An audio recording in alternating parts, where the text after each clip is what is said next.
It began in the Grand Galactic Hall, the largest and most feared chamber in the known universe, a place where the voices of 100 species rose and fell like storms crashing inside a cathedral of stars. But on this particular day, the hall felt colder, heavier, almost haunted. Every ambassador sat in their shimmering seats of stone, crystal, or alloy, each one shaped to reflect their culture's pride. Yet only one seat commanded true attention. The seat at the center, carved from pure black obsidian, older than most civilizations, polished until it reflected light like a silent, sleeping beast. It was Earth's seat, and it had remained empty for 100 years. No footsteps ever approached it. No human ever rested upon it. No voice ever spoke from it. The galaxy whispered many theories, each one more dramatic than the last. Some believed Earth had died out long ago, wiped away by disease or war. Others believed humans had fled the galaxy, too weak to survive its merciless politics. Some of the younger species joked that humans were imaginary, a myth created to frighten children into behaving. But the older species, the ancient ones, the ones with scars across their histories, did not laugh. They knew the truth behind the obsidian chair. They knew why no one dared touch it. Because every time a species tried to claim that empty seat, the galaxy paid a price. A great price. The first attempt happened 70 years ago when the Zath Collective tried to sit there, declaring Earth inactive and their own empire worthy of the central throne. The moment their ambassador touched the armrest, alarms screamed across the galaxy as half their fleet vanished from sensors. Days later, their ships were found, floating in dead silence, crews missing, engines cold, no signs of struggle, no signs of life, as if they simply evaporated. The Zath withdrew their claim immediately. The obsidian seat remained untouched.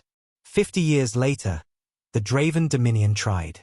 They were arrogant, powerful, and hungry for control. They thought the old stories were lies. They thought humans were weak. They thought fear was nothing but superstition. Their ambassador sat in Earth's seat with a triumphant smile, and the next morning, their homeworld's communication network collapsed, their government disappeared, and half their cities went dark as if someone had flicked off a cosmic switch.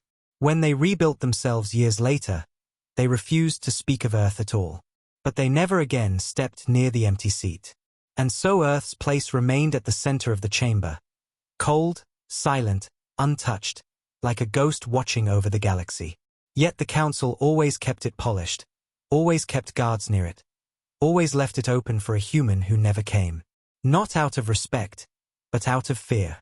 Because deep down, even after 100 years of silence, the galaxy still remembered the last war humans fought. The war that ended so brutally, so quickly, so cleanly, that no one dared record its details. And that memory made the empty chair feel like a shadow stretching across the hall, reminding everyone that even though humans were gone, they had left something behind. Something alive. Something watching.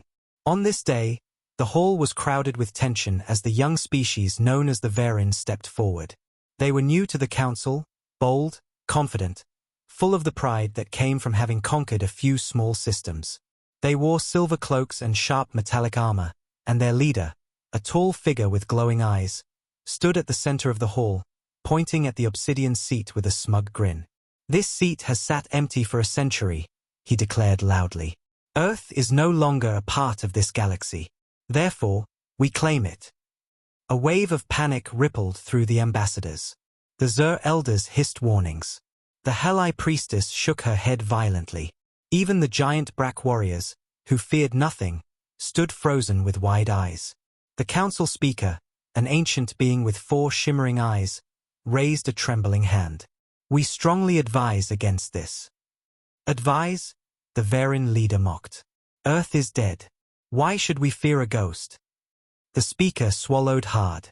"Because this hall has rules. Old rules. Human rules.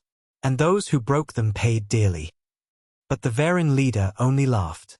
"Old myths. Old superstitions. The galaxy has moved on." He took a bold step forward, ignoring the hushed screams of the chamber. "We are not children frightened by stories. Earth is gone, and we," the lights flickered. The hall fell silent. A cold wave swept across the room as if the air itself remembered something the galaxy had forgotten. A soft hum echoed beneath the floor, deep, ancient, mechanical. The ambassadors gasped as the obsidian chair emitted a low, resonant vibration. Something was waking up. Something that had slept for a century. "Do not touch it," the speaker shouted desperately. "You do not understand," but it was too late. The Terran leader placed his hand on the armrest. The hall plunged into darkness. A single piercing tone filled the air, vibrating through every bone, every heart, every circuit. Lights exploded back to life, red, bleeding warnings flashing on every screen. A symbol appeared in the air above the chair. A symbol no one had seen in 100 years. A Terran symbol. The human crest. The chamber erupted in screams and shouts. Ambassadors fled from their seats. Soldiers raised their weapons. Some dropped to their knees. The Terran leader stumbled backward, his face pale. What is this?" The speaker whispered in a shaking voice, "It is Earth." The floor beneath the obsidian seat cracked open slowly, and ancient metal machinery began rising from the depths. A device built with technology no species present recognized. It hummed with power, growing brighter, hotter, stronger, until a beam of blue light shot toward the ceiling, scattering into thousands of smaller beams. They formed a hologram, a woman in a dark Terran military coat, arms crossed, eyes sharp. She looked human. She looked alive. And she looked angry. She spoke in a calm, controlled voice that chilled every soul in the hall. Unauthorized contact detected.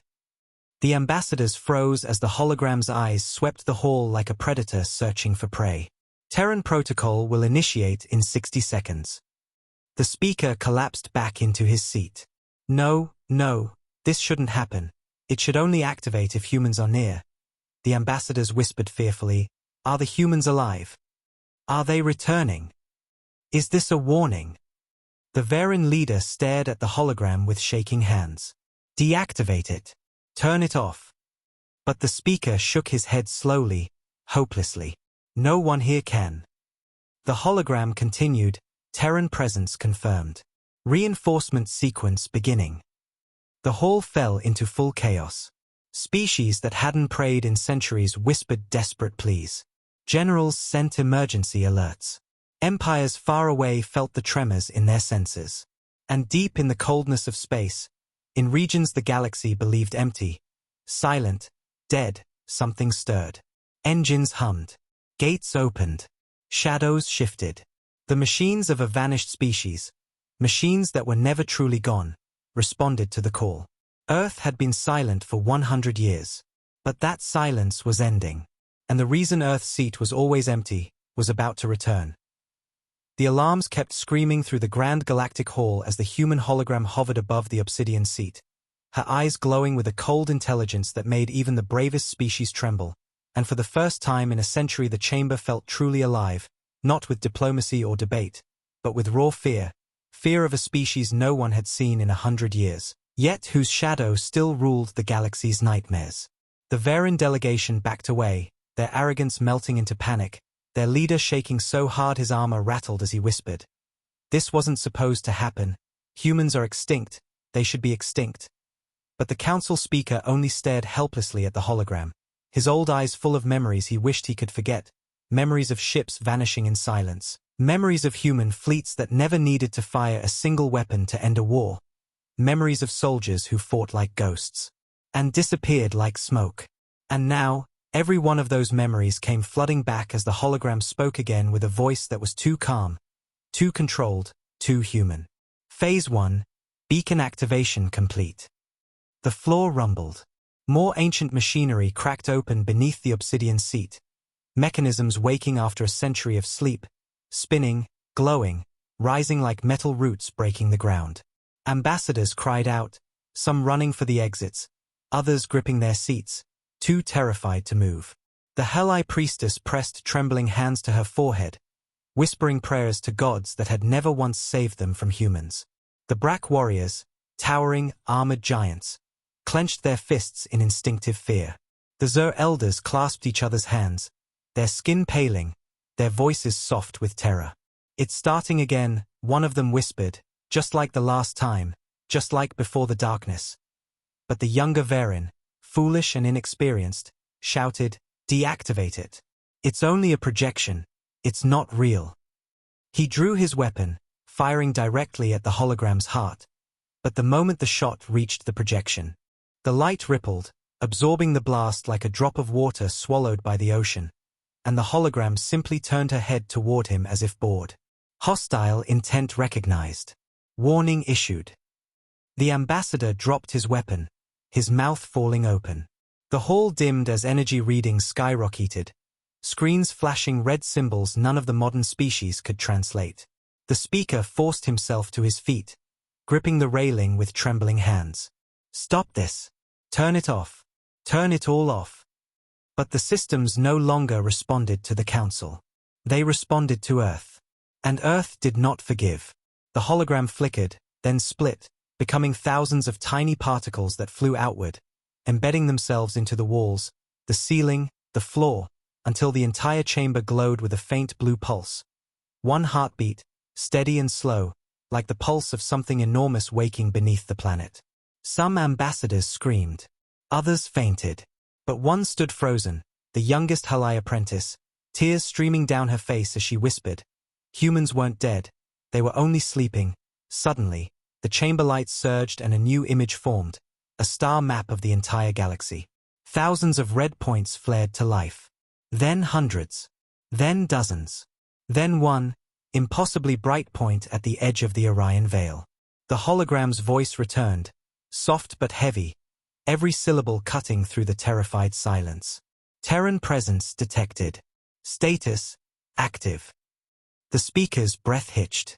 "No, no, not the Veil. Not there. They can't be, because the Orion Veil was a dead zone. A place of destruction. A place nobody entered and nobody survived. It was where humanity vanished a century ago. And now, it was glowing with human signatures, as if thousands of Terran ships were powering up at once. Across the galaxy, sensors went wild. Fleets scrambled. Scientists cried. Empires panicked. Because the impossible had happened. The humans were alive. And they were waking up. Back in the chamber, the Verin leader fell to his knees, realization hitting him like a physical blow. "What have we done?" he whispered, because now the truth was obvious. Earth's seat wasn't empty because humans were extinct.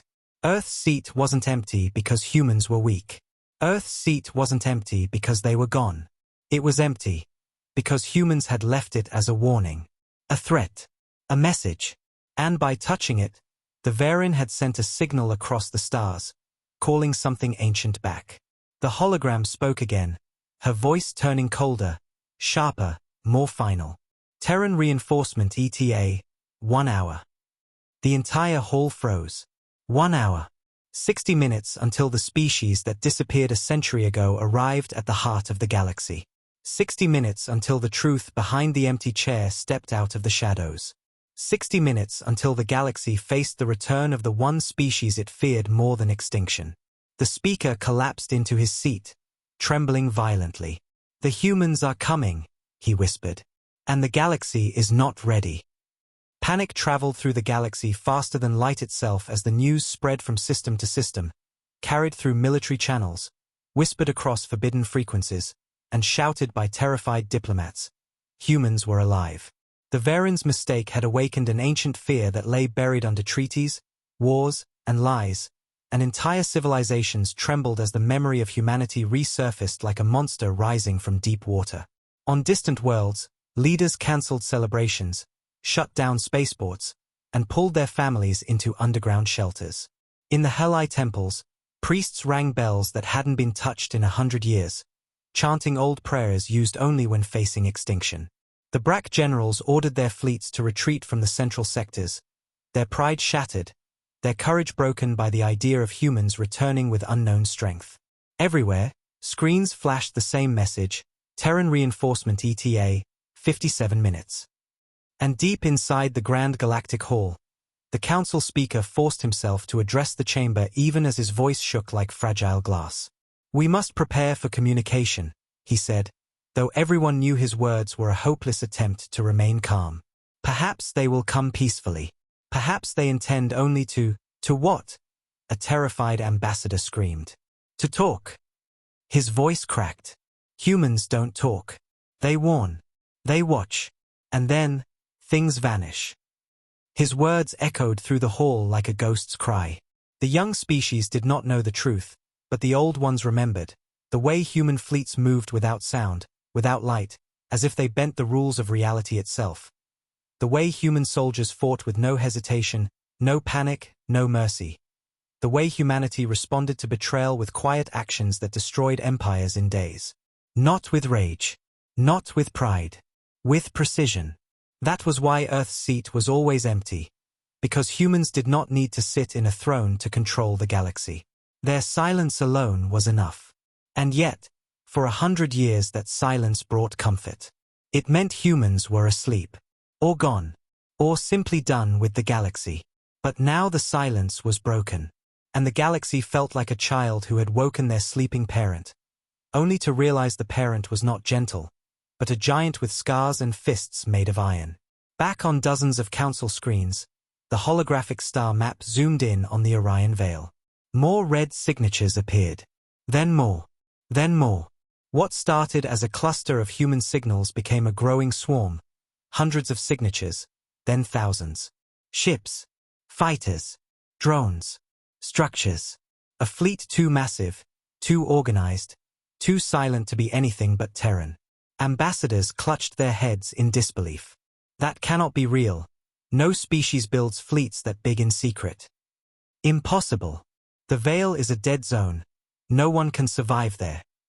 This must be a trick, a simulation, something else entirely. But the ancient Sir Elder shook his thin, trembling arms and whispered to the hall. It is neither trick nor lie. This is how humans fight. Quietly, patiently, without warning. His voice dropped lower. They were never gone. They were preparing. The words hit the chamber like a physical blow. Even the Terran leader, whose arrogance had caused all this, could not speak. He stood pale, breath shaking, as if every wrong decision he had made in his life came crashing down at once. Then the hologram flickered again. And this time it did not show ships or maps. It showed faces. Human faces. Soldiers in dark armor. Engineers with glowing cybernetic eyes. Children in training halls moving with impossible discipline. A Terran admiral standing on a bridge of a ship so advanced the ceiling looked like open space. The images weren't threatening. They were simple, quiet records of humans living, working, preparing. But that made them even more terrifying. Because the galaxy realized something horrifying. Humans had built an entire civilization in silence. They had hidden it so well that no one, not even the strongest empires, had detected a single spark. And now those humans were turning toward the Galactic Council. The hologram shifted again, showing a final image. A massive ship rising from the Orion Veil, larger than any flagship in the known galaxy. Its hull marked with a single symbol. An old Earth emblem from a forgotten era.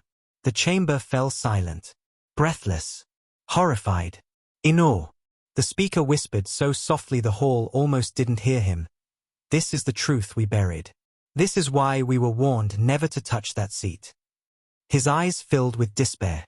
Because humans are not returning to ask why we touched it. He swallowed hard. They are returning because we woke them. The Terran leader dropped to his knees again. Tears running down his face. We didn't know, he whispered. We didn't know. We didn't know. But ignorance was not protection. Human fleets were already moving. And the galaxy understood, with a dread deeper than darkness, that the empty chair had never been a throne. It had been a trigger. A lock. A warning. And now that warning was answered. The Grand Galactic Hall shook as the hologram shifted again. But this time the change wasn't smooth or controlled. It trembled violently, glitching at the edges like something ancient forcing itself awake after too long in the dark, and every ambassador felt the air grow colder, heavier, filled with the same tension felt before a storm breaks open the sky. Without warning, the hologram collapsed into a vertical beam of burning blue light that struck the floor so hard it cracked the marble beneath the obsidian seat, and from that blinding light emerged a new projection. No longer the calm human officer from before, but something far more unsettling. a featureless humanoid silhouette made of shifting code, its body flickering between shapes as if searching for the perfect form. Its voice came not from a mouth, but from every corner of the hall at once. Terran Protocol, Phase 2. The words echoed like thunder inside a cave. Ambassadors covered their ears. Soldiers collapsed to their knees. Even the speaker grabbed the edge of his podium to stay upright. But the worst part was not the voice. It was the realization that the hologram, they thought it was a warning, a recording, a relic, was not a message. It was an AI, a living Terran system, a guardian, one the galaxy had hoped was long dead. The Ari's form stabilized into a tall figure wearing an old Earth admiral's coat, the coat flickering like a ghost in a glitching storm, and its glowing eyes swept across the hall with a coldness that made every heart freeze. An authorized species attempted to access Terran property, it said, and caused breach of dormant systems. The Verin leader whimpered. We didn't know, it was not intentional. This is a misunderstanding, but the AI cut him off instantly. Ignorance is not innocence. Those words were colder than space itself. The hall fell silent. The AI raised one hand, and the entire galaxy's star map reappeared. Only now the map pulsed with red lines that spread outward like veins, connecting system after system like a web being spun around prey. The image zoomed, showing the Orion Veil again, not silent now, but burning with Terran signatures so bright they washed out half the screen. Ships aligned into formation. Massive carriers rotated into position. Orbital structures activated. A single enormous vessel, larger than moons, hovered at the center like a heart beating beneath steel. The AI lifted its head. Terran Command Vessel Oblivion online. The speaker collapsed into his seat, breath crushed inside his lungs. The Oblivion was a myth. A human superflagship. A ghost story. Something parents used to scare their children. Behind him, the Zur elders whispered among themselves, their long fingers trembling. The Oblivion is real. By the stars, it's real. How many fleets were lost to that monster? 5. Another elder choked. 5 entire fleets vanished when it appeared. No debris. No survivors. And we thought humans were extinct. The Ari's voice cut through their fear. Terran Command requests status update. The Council froze. Is that a question? Someone whispered. The speaker tried to answer, but his throat closed. The Verin leader attempted to step forward, only to fall on his face in terror. No one dared speak. The hologram paused, then repeated, Terran Command requests status update. When the hall stayed silent, the AI changed tone. Less patient, more dangerous. No response detected. Engaging automatic assessment. The star map zoomed out again and thousands of red Terran signatures began moving, shifting position, forming patterns, locking into coordinated attack routes across the galaxy. The ambassadors cried out in terror. Are they preparing to attack us? They'll wipe us out. We must surrender. Beg, anything. Just stop them. The speaker finally forced words through shaking lips. We must show them we are not hostile. We must show them we did not intend to violate their seat. But how? The BRAC general shouted. Humans are not here. We cannot speak to them.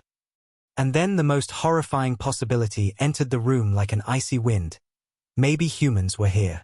Maybe they were close. Closer than anyone realized.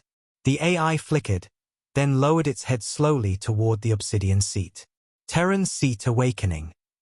The chair glowed from inside, the runes lighting one by one like a heartbeat restarting after a century of silence, and the council watched as the seat, the forbidden throne they feared for generations, shifted, opened, and revealed something they had never imagined. A hollow core with a vertical chamber inside, like a cradle waiting to be filled. The Verin leader swallowed. Is someone inside it?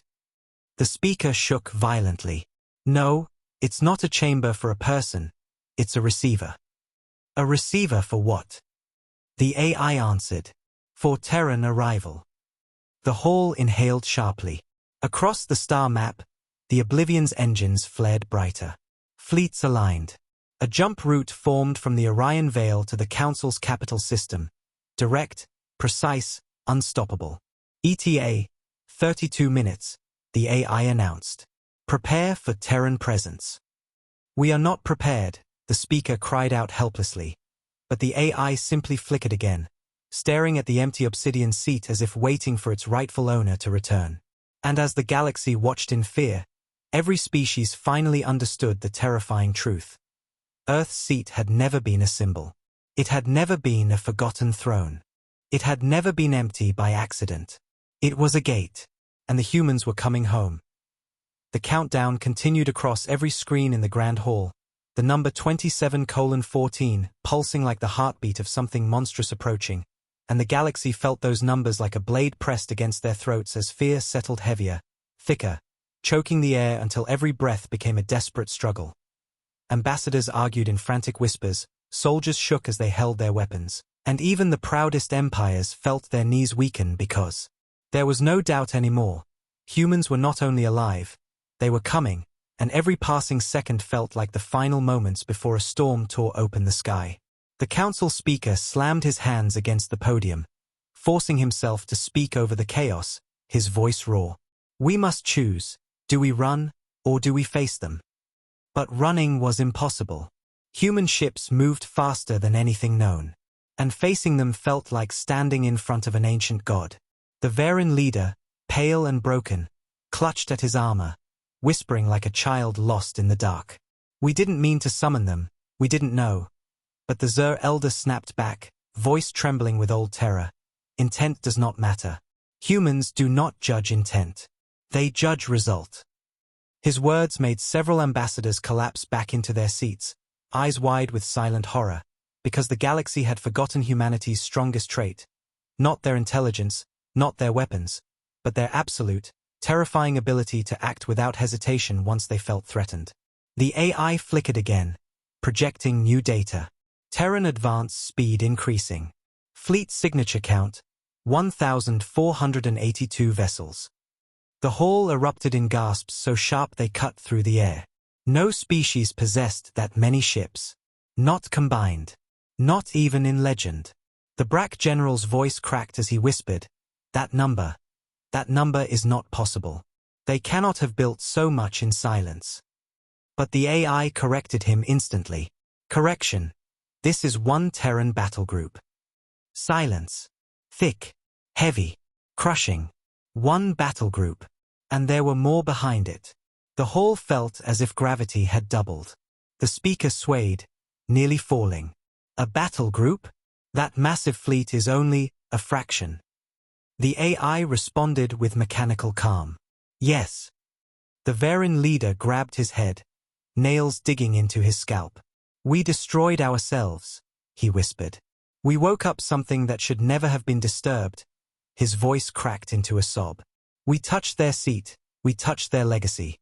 But the worst moment came when the AI changed its tone into something sharper, deeper, and almost emotional. Terran Command has issued a final inquiry. The hologram shifted, forming words in glowing red letters, Who touched our seat? The hall froze. No one breathed. No one moved. The Terran leader fell backward, shaking uncontrollably, the weight of the question crushing him like a collapsing star. They are coming for me, he whispered. They are coming to wipe us out. All of us. But the speaker, trembling, forced himself to say, We must tell the truth. They will know if we lie. And if the truth condemns us, the High Priestess whispered with despair. The old Xur elder closed his eyes. Humans do not destroy without purpose, he breathed. If they want to punish, they punish only the guilty. But no one believed it. Not truly. Not after the stories. The AI pulsed again. Terran Command repeating question. Who touched our seat?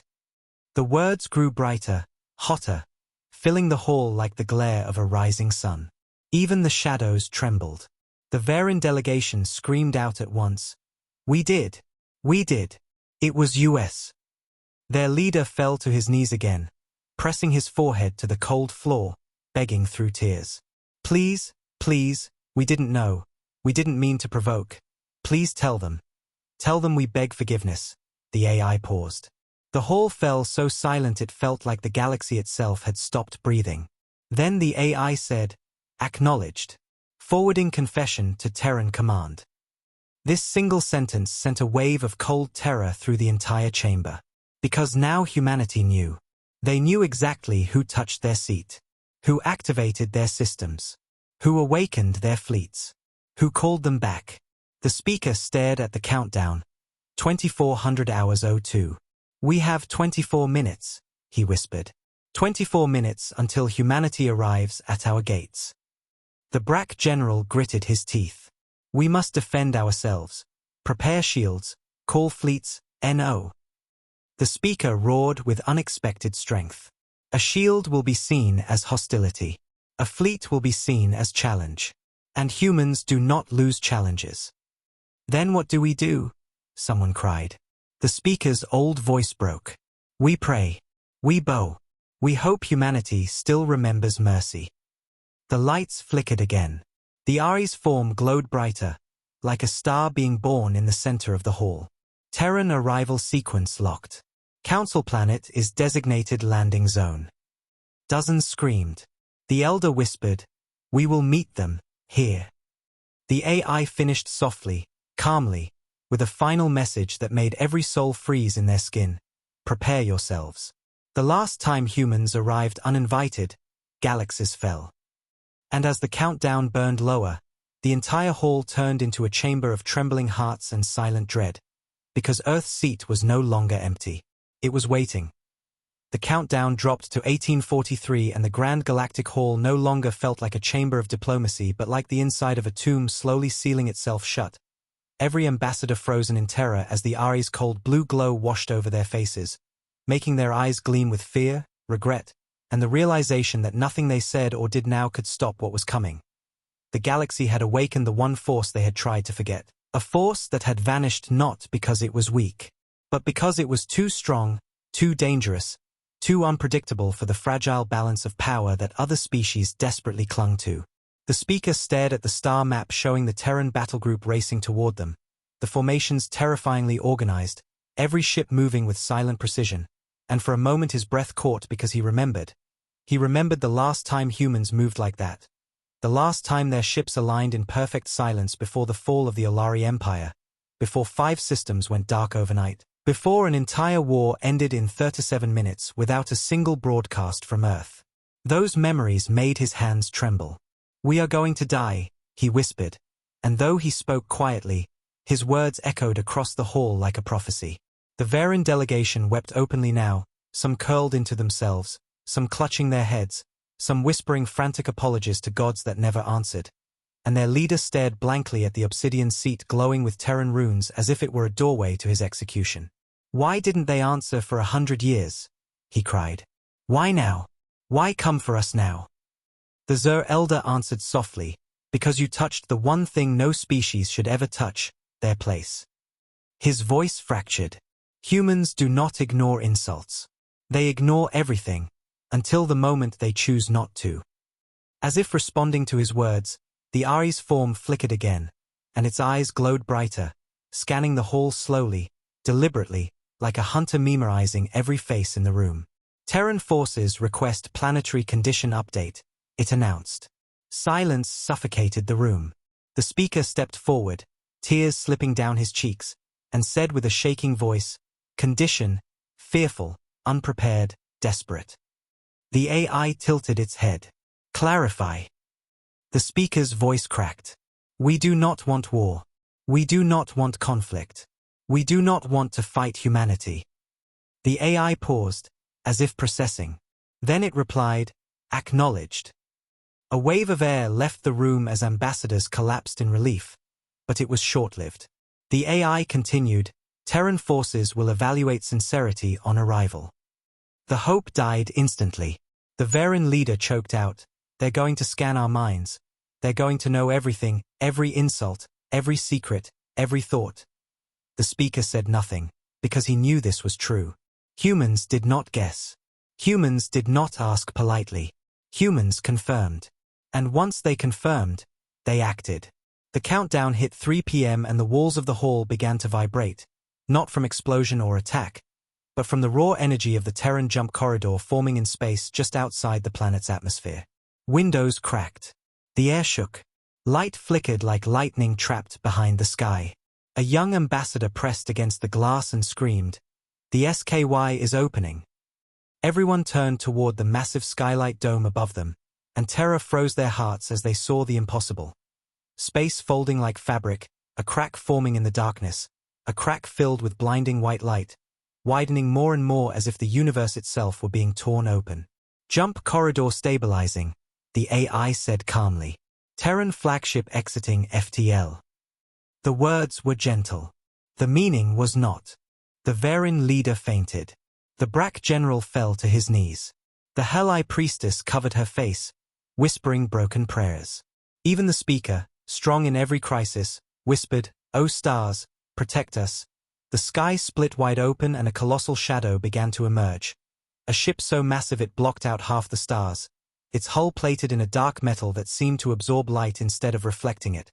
Its shape angular and predatory like something built by a species who studied war not as a tool, but as a language. The Terran flagship Oblivion had arrived. Engines hummed like the breath of a giant. Thousands of running lights activated at once, forming patterns ancient species recognized from legends. The ship emitted no weapon signature, no radio message, no sign of hostility. Just presence. Pure, terrifying presence. The entire Grand Hall fell into a stillness deeper than silence. No one dared blink. No one dared breathe. Because they understood the truth with painful clarity. Humanity had returned, not as a forgotten species, not as a broken race, but as a force so far beyond them that the galaxy felt like children facing a parent they had wronged. The Ari's final message echoed through the hall, soft but ending hope like a knife. Terran commander arriving in the council chamber in 13 minutes. Prepare for judgment. And as the galaxy trembled under the shadow of the human flagship, every ambassador finally understood why Earth's seat had remained empty for a century, not because humans were gone, but because humans were waiting. The countdown hit 9:12, and the Grand Galactic Hall felt less like a place of government and more like the final chamber before an execution. The air thick with fear so sharp it tasted like metal on every tongue, and every heartbeat echoed louder than the alarms still pulsing along. The walls. The Terran flagship Oblivion hovered above the planet like a silent god, its colossal shadow stretching across oceans, mountains, cities, turning daylight into dusk, and even though it fired no weapons, its presence alone felt like the universe had tilted. No species, not even the ancient ones, had ever built anything so vast, so quiet, so unnatural. The Verin delegation huddled together, trembling, their armor shaking from the vibrations rolling down from the sky, and their leader's face was drenched in sweat as he whispered, "This is the end. They won't forgive, they won't." But the speaker forced himself upright, aged body shaking, eyes wet with hopeless courage, and he whispered back, "Humans do not destroy without cause. Pray our sincerity reaches them." The AI flickered again in the center of the chamber, projecting a transport beam descending from the Oblivion toward the planet's surface. A pillar of pale white light, steady and perfect, clearing clouds as if sweeping the sky clean. "Terran commander descending," it announced. "Arrival in 8 minutes, 41 seconds." The words felt like ice pressed into every spine. Across the hall, different species reacted in different ways, some shaking uncontrollably, some kneeling, some whispering apologies to empty air, some clutching their children, and some simply staring in or at the sky as the light grew brighter, stronger, more blinding. The Brack general muttered in a broken voice, "One human, just one. And they send a super flagship as escort." Tears rolled down his hardened cheeks. What monster are we about to meet? No one answered him. No one could. Because in the next moment, the sky shook again, not from sound but from gravity itself responding to something immensely powerful descending through atmosphere. The clouds spiraled downward as if bowing. Energy ripples spread across the capital city, making buildings hum, street lamps flicker, and glass tremble in their frames. People outside the hall screamed in confusion and fear as the white beam from the Terran flagship touched the ground directly in front of the council building, and stayed there, humming like a heartbeat. The AI turned its head toward the skylight dome. Terran commander entering atmosphere. Everyone looked up, and then they saw it. A small dark silhouette descending slowly through the white transport beam, surrounded by crackling arcs of energy, falling so calmly it almost looked like the person was simply taking a stroll down a staircase of light. The silhouette became clearer with every heartbeat, a tall figure wearing a long black Terran coat, the coat rippling in the beam as if alive, light reflecting off armored lines hidden beneath. No face was visible yet, but even from this distance there was something wrong, something too still, too composed, too controlled. The speaker's hands shook. They didn't send a drone. They didn't send a message. They sent a human. His voice cracked. They sent one of their own. The Terran leader wailed softly, "He's coming for me. He's coming to kill me," the Hell Priestess whispered. "Or worse, he will take you alive." The beam reached the ground with a soft, thunderous pulse. The silhouette touched the surface gently, boots hitting stone with a sound that felt like the planet exhaled in fear. The figure stepped out of the beam. The light faded, and the Terran commander stood revealed. A human. A real human. His hair dark, his eyes glowing faintly with a digital blue interface that shifted every few seconds. His expression calm. Too calm. A kind of calm that no other species could imitate. The calm of someone who had walked through wars and survived without breaking. He wore no heavy armor, no helmet, no weapons visible except a thin device strapped to his wrist. But somehow his presence alone felt more dangerous than the entire fleet above. The earth beneath his boots cracked slightly as if the world recognized him and bowed. The AI announced inside the hall, "Terran Commander approaching Council Chamber. ETA, 3 minutes, 12 seconds. The speaker whispered, voice breaking, "Stand. Everyone stand. If we greet him seated, we die." Ambassadors scrambled to their feet, shaking, wiping tears, clutching their robes, some unable to stop trembling as they watched the doors at the far end of the hall begin to glow, because the Terran commander was coming. Each footstep echoed through the hallway outside like a war drum, slow and deliberate, and with every step the lights flickered in response, as if the building itself felt the weight of his presence. The Terran leader collapsed again, sobbing quietly, forgive me, please don't kill my people," the Zur elder whispered, quiet. "If he hears fear, it may anger him. If he hears lies, it will doom us." But the speaker knew the truth. Humans did not react to fear. Humans reacted to intent. And this man, this Terran commander, was scanning every thought, every emotion, every tremor in the air with technology so advanced no one could hide from it. The footsteps grew louder, closer, colder. Thud, thud, thud. The massive council doors began to unlock on their own, bolts sliding aside like obedient servants. Light seeped through the cracks. The hall fell silent. All breath stopped. All hope faded. The doors opened, and the Terran commander stepped inside. He looked around the chamber with expressionless eyes that saw everything, every tear, every lie, every heartbeat, every hidden intention. And in that single moment, the galaxy understood something too late. This was not a human diplomat. Not a human officer. This was judgment. And he had come to claim the empty seat. The Terran commander stepped into the Grand Galactic Hall, and for a long moment the room felt completely frozen, as if time had been forced to kneel at the feet of a single human. The soft hum of the star systems beyond the window swallowed by the heavy silence that pushed down on every heart. He walked forward slowly, each step calm and measured, the long black coat brushing the marble floor as if it carried its own gravity, and the air around him seemed to thicken with invisible pressure that made even the strongest warriors feel their knees weaken.